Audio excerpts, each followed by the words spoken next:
PD Perjuangan memprioritaskan nama mantan Panglima TNI Andika Perkasa untuk maju di Pilkada Jakarta, namun tetap menimbang nama Anies Baswedan sebagai calon gubernur nanti. Lalu apakah komunikasi intens antara PDIP dan PKB akan melahirkan poros baru dengan duet Anies Andika? Kita bahas sore hari ini di Rumah Pemilu bersama dengan analis politik dari Universitas Al-Azhar Indonesia, ada Ujang Komarudin. Halo Kang Ujang, apa kabar? Sehat? Alhamdulillah baik, alhamdulillah sehat, Mbak Maido. Alhamdulillah ya. Kang Ujang, PDIP, PKB ini kan bakal rencananya nih wacananya duetin Anies Andika. Peluangnya gimana nih Kang Ujang? Ya tentu ini menjadi menarik ya, di antara pilihan lain yaitu Anies Sohibul Iman. Kita tahu bahwa PKS sudah mengunci tidak boleh Paket ya, calon paket gubernur, wakil Anies itu gubernur. dari partai lain kan, harus dari PKS. Maka ya suka tidak suka PDIP dengan PKB harus membuat koalisi baru, koalisi yang menjadikan alternatif pilihan gitu ya kepada warga Jakarta agar ada kandidat pilihan yang lain. Dan saya melihat ya pasangan Anies Andika ya oke-oke saja, pasangan yang pantas.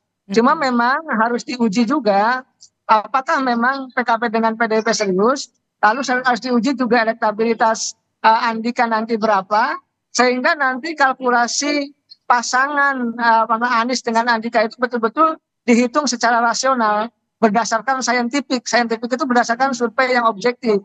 Sehingga apa? Sehingga nanti ukuran peluang menangnya itu ya kelihatan gitu. Karena ada dasarnya, yaitu dasar survei yang objektif itu begitu.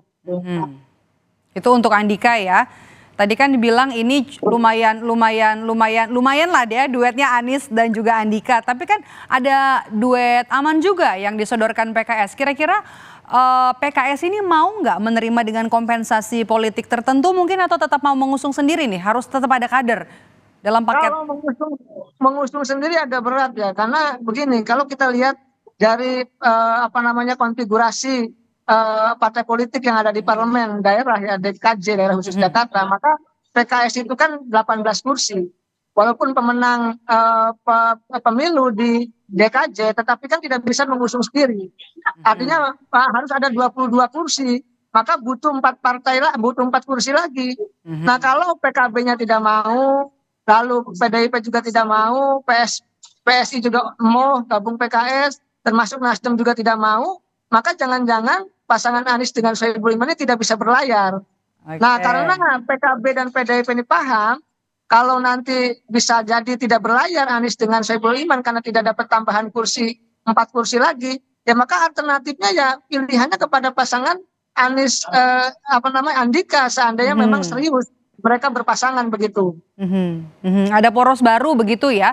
Kalau nanti misalnya deadlock nggak ada nanti yang mau barengan atau satu perahu lah barengan sama PKS mengusung aman Anies Sohibul Iman. Nah pertanyaan selanjutnya nih Kang Ujang, kemana nanti Anies akan memilih poros koalisinya? Koalisi baru kemungkinan antara PKB dan PDIP atau lebih ke PKS yang memang kan kalau kita lihat suaranya PKS sih suaranya Anies juga. Ya sangat dilematis ya Anies itu. Anies tanpa PKS juga kesulitan. Tanpa dukungan PKS karena satu kubu ya, satu kelompok, satu pemilih gitu. Tetapi tadi kalau pasangannya Sohibul Iman, Anies juga ini kesulitannya untuk mendapatkan tambahan partai yang lain.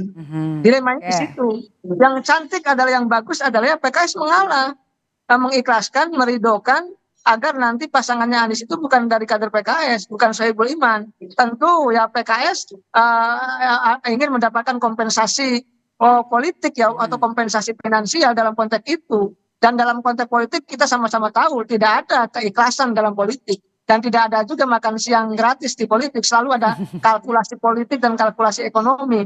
Jadi dalam konteks pasangan aman ini ya Anies Sohibul Iman, ini dilemanya di situ. Anies bersama Sohibul Iman sulit mendapatkan dukungan partai lain. Tetapi kalau berpihak kepada koalisi lain pun tanpa dukungan PKS juga agak sulit karena basisnya memang basis PKS. Oleh karena itu harus rasional dalam konteks mengkalkulasi agar Anies dengan pasangannya menang. Ya kalau mau rasional, kalau ingin melawan kubu Kim atau melawan kubu pemerintah, masa yang rasional adalah sebenarnya tadi memasangkan Anies dengan tokoh lain di luar kader PKS. Dengan PKS mendapatkan dari Partai Nasional begitu ya. Ya, politik dan kompensasi finansial, dan itu dalam politik sudah sama-sama tahu mereka begitu. Oke, kalau gitu saya mau tanya, kalau PKB nanti jadi dengan PDIP koalisinya tanpa Anies, apa punya kandidat kuat, Kang Ujang? Ya agak sulit ya kalau Sulit misalkan juga. PKB dengan PDIP mengusung calon gubernurnya Andika juga susah. Kan belum kelihatan juga elektabilitasnya apa namanya Andika kalau menjadi calon gubernur. Kalau menjadi calon wakil gubernur mungkin masih bisa karena akan tertutup, akan terbantu oleh elektabilitasnya Anies Baswedan. Tetapi kalau apa tadi ya mengusung sendiri Andika, misalkan berpasangan dengan figur lain, misalkan juga yang tidak kuat, ini juga agak berat untuk bisa bersaing dengan katakanlah melawan Anies maupun melawan kubu pemerintah. Jadi harus dikalkulasi terkait dengan persoalan itu. Jadi karena masih jadi top of mind dalam Pilkada Jakarta nama Anies Baswedan, itu beratnya ya. Oke, kalau gitu kalau PKB dengan PDIP nanti akhirnya PKS mau tetap mengusung pasangan aman Anies Sohibul Iman, PKS koalisi dengan siapa? Biar cukup nih suaranya. Agak berat. Misalkan kita lihat misalkan P3 ya, P3 kalau nggak salah dapat 1 kursi ya kalau nggak salah itu. Kan tidak menggenapkan juga untuk 22 kursi sebagai persyaratan kan. Oke. PSI tidak mau, PKB tidak mau, Nasdem tidak mau, PDIP tidak mau, bahkan partai-partai kelas menengah ke atas tidak mau. Oke. Kalau pasangannya apa namanya Anies Sohibul Iman. Oleh karena itu ini tantangan berat bagi PKS tadi ya untuk mencari mitra koalisi dengan memberi kompensasi yang pantas, yang wajar, dan tentu harganya mahal dalam konteks ingin memaketkan Anies dengan Sohibul Iman itu. Tetapi ini kan masih dinamis ya, jangan-jangan saya melihat PKS ini kejualan juga. Jadi mengunci pasangan Anies dengan Sohibul Iman, lalu memberikan daya tawar ke publik, ke partai lain, agar daya tawar PKS itu tinggi. Seandainya bisa berpasangan syukur, tidak berpasangan pun ya kelihatannya nanti bisa mendapatkan kompensasi yang sangat mahal begitu. Kalau misalnya kadernya nggak ujung-ujungnya nggak maju nanti ya dari PKS ya. Oke, bicara soal mitra koalisi, Kang Ujang, kemana nanti Nasdem akan berlabuh ke koalisinya Kim, gabung ke PKS atau gabung ke PDIP dan juga PKB? Ya tentu akan kalkulasi rasional ya terkait dengan itu. Karena bagaimanapun Nasdem punya kepentingan untuk pertama menjadikan kadernya menjadi calon wakil gubernur dulu. Kalau tidak bisa ya tentu nanti akan berbicara ulang siapa yang akan didukung. Apakah nanti mendukung kubu Anies atau kubu pemerintah, ya tentu itu deal-deal komunikasi elit yang akan terjadi ya. Saya belum tahu arah berlabuh Nasdem itu kemana. Apakah kubu Kim ataukah kepada kubu Anies. Kita layak tunggu begitu, Mbak Maido. Oke, kalau gitu kita bahas soal Anies Andika lagi. Kalau kita ngomongin soal, kita bicara soal peluang. Peluangnya Anda lihat seperti apa? Penerimaan dari partai, kemudian juga koalisinya. Ini kan yang baru intens adalah PKB dan juga PDIP. Kalau pasangan Anies Andika lebih mudah ditawarkan, karena kan paketannya belum terjadi. Akan dibicarakan dulu, akan ditawarkan dulu, akan dikomunikasikan dulu, kan itu. Itulah sebenarnya koalisi yang benar seperti itu, disepakati dulu, baru diumumkan, dipublish pasangannya. Yang dilakukan PKS kan tidak. Langsung dipasangkan lalu dipaksa orang untuk mendukung, ya nggak mau. Nah kalau dalam konteks Anies dengan Andika seandainya jadi gitu ya, seandainya itu didorong, seandainya betul-betul terrealisasi, maka itu lebih mudah diterima karena memang belum ada koalisinya. Bisa berangkat dari awal, bisa disepakati dari awal terkait dengan dua tokoh tersebut seandainya mereka berpasangan. Jadi menurut saya lebih mudah karena pembicaraannya dari awal, bukan kawin paksa begitu. Oke, kita bahas soal nama Andika Perkasa. Menurut Anda, nama Andika Perkasa ini masih nama yang paling kuat didorong oleh PDIP atau kemungkinan ada nama lain untuk dipasangkan dengan seorang Anies Baswedan? Ya kalau kita bicara soal tadi ya mungkin target utamanya calon gubernur, tapi karena agak berat, agak sulit, ya wakil gubernur pun kelihatannya oke lah gitu. Apakah ada nama lain? Kalau kita bicara nama Risma, tentu agak susah juga. Apakah Rismanya mau jadi wakil gubernur Anies, kan nggak mau juga. Lalu misalkan ada Prasetyo Edi gitu ya, mungkin Prasetyo Edi mau, tetapi apakah nanti PDIP merekomendasi atau tidak, gitu kan? Karena kan muncul juga nama Anies Prasetyo Edi sebelum nama Anies Sohibul Iman itu muncul. Jadi ini masih kemungkinannya masih dinamis, masih akan terjadi segala kemungkinan ke depan begitu. Oke.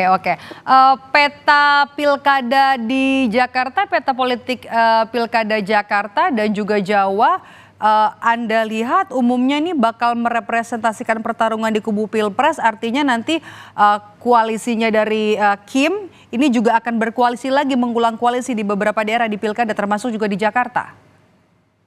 Ya, catatan saya begini, wilayah-wilayah yang strategis ya, strategis itu termasuk DKJ, daerah khusus Jakarta, Jawa Barat, Jawa Tengah, Jawa Timur, Sumut, lalu apa namanya Sulawesi Selatan, daerah-daerah yang pemilihnya besar, pemilihnya banyak, itu ingin dimenangkan oleh koalisi Indonesia Maju atau kubu pemerintah. Maka ya tentu apa nama mereka Kim akan mati-matian untuk bisa menghadirkan jagonya agar bisa menang. Ya memang agar ada apa namanya konektivitas pembangunan, kalau kepala daerahnya dari koalisi yang sama kan lebih enak dalam konteks membangun. Kita dulu menyaksikan misalkan Anies berbeda dengan Jokowi ya, Jakarta berbeda dengan pusat. Ketika penanganan pandemi itu menjadi persoalan, menjadi masalah, menjadi persoalan politik yang ramai. Oleh karena itu saya meyakini daerah yang strategis itu ingin dimenangkan oleh koalisi Indonesia Maju. Walaupun memang kenyataannya nanti tentu akan ada perlawanan-perlawanan dari kubu lain ya, kubu non pemerintah dalam konteks tadi ya ingin memenangkan masing-masing jagonya. Tadi wilayah strategis ingin dimenangkan oleh Kim. Seperti itu sebenarnya catatan utama saya. Oke. Itu kan tadi kan Anies dan juga Andika. Kalau peluang Kaisang, putra bungsu presiden di Pilkada Jakarta gimana nih? Ya. Kaisang kita tahu bahwa secara usia sudah legal ya karena ada keputusan Mahkamah Agung gitu. Tetapi memang apakah layak untuk jadi gubernur atau wakil gubernur? Kalau saya sih melihatnya ya raga-raganya jangan-jangan gitu ya. Bahwa nanti yang didukung oleh kubu koalisi Indonesia Maju adalah Ridwan Kamil bersama Kaisang. Artinya Kaisang calon wakil gubernur. Kelihatannya seperti itu. Tapi apakah nanti Transnya peluangnya gimana Kang Ujang? Ya gini. Walaupun misalkan kubu Ridwan Kamil dan Kaisang seandainya mereka berpasangan ya, atau Ridwan Kamil bersama-pasangan dengan siapapun, walaupun misalkan elektabilitasnya masih di bawah Anies, tapi karena didukung oleh kekuasaan, didukung oleh kubu pemerintah itu juga akan menjadi kuat gitu loh. Seperti itu. Jadi bisa jadi lawan yang kuat ya untuk seorang Anies Baswedan sambil menunggu nanti siapa yang akan dipasangkan di Pilkada Jakarta. Siapapun yang didukung oleh kekuasaan itu walaupun kelihatannya kurang elektabilitasnya yang masih di bawah misalkan itu tetap saja punya potensi menang. Misalkan saya kasih gambarannya Bobby di Sumatera Utara.